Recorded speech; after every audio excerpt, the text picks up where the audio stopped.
আসসালামু আলাইকুম। ভাইরে ভাই, কি ভিউ দেখছেন?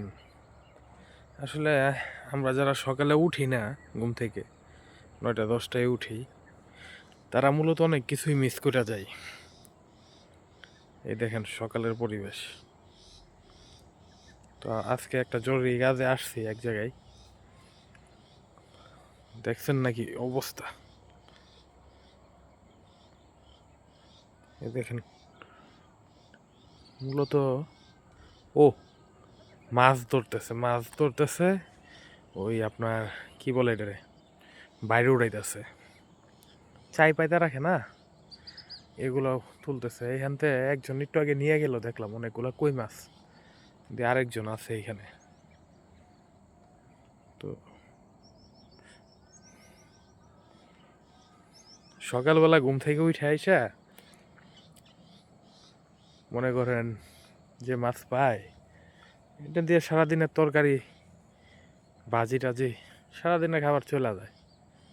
ঠিক আছে, এমন তাজা তাজা মাছ খাইলে সকালবেলা ঘুম থেকে উঠা সারাদিন মাছ পাইলে আর কি লাগে। রাত্রে নিশ্চিন্তে ঘুমাইবো, সকালবেলা মাছ ধরে নিয়ে আইবো, সারাদিন খাওয়া দাওয়া করবো, অন্য কাজ করবো, টেনশন নাই। সহজ সরল জীবন, চাহিদা কম, আল্লাহ তালার রহমত বেশি। তবে একটু পরিশ্রম করতে হয়। এই যেমন দেন ফজরের কিছুক্ষণ পরেই নামাজ টামাজ পড়িয়া ওইটা আসছে মাছ ধরে নেওয়ার জন্য। তো ভিউটা দেখছেন নাকি সবাই? আশা করি ভিউটা খুব সুন্দর, সকলের পছন্দ হবে। খালি এইদিকে না, এই সাইডের ভিউটাও অসাধারণ। এই যে আপনার ধান কাটিয়া বিছায় রাখছে জমিতে। আগুন নিদান মূলত নিচ থেকেই কাটা হয়, কারণ ধানগুলা শুকনা থাকে, জমি শুকনা থাকে।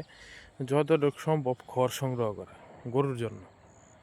আর বড়োর সিজনে তো শুধু খালি ধানের আগাটা এটা নিয়ে খেয়ার কম। এই সিজনের খেরটা আপনার যত নিচ থেকে সংগ্রহ করতে পারে। এই দেন,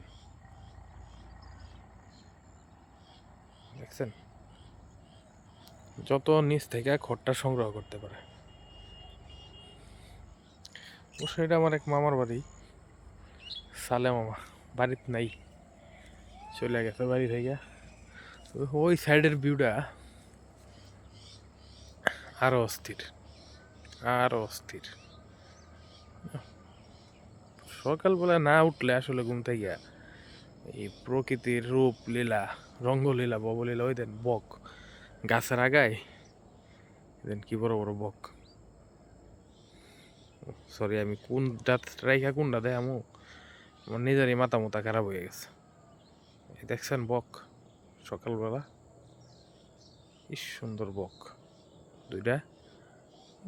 গাছ কেটে মরা নাকি না পাতা পুতা মনে হয় কিছুই নেই গাছে, বৈশা রয়েছে মাছ ধরার লাগিয়া।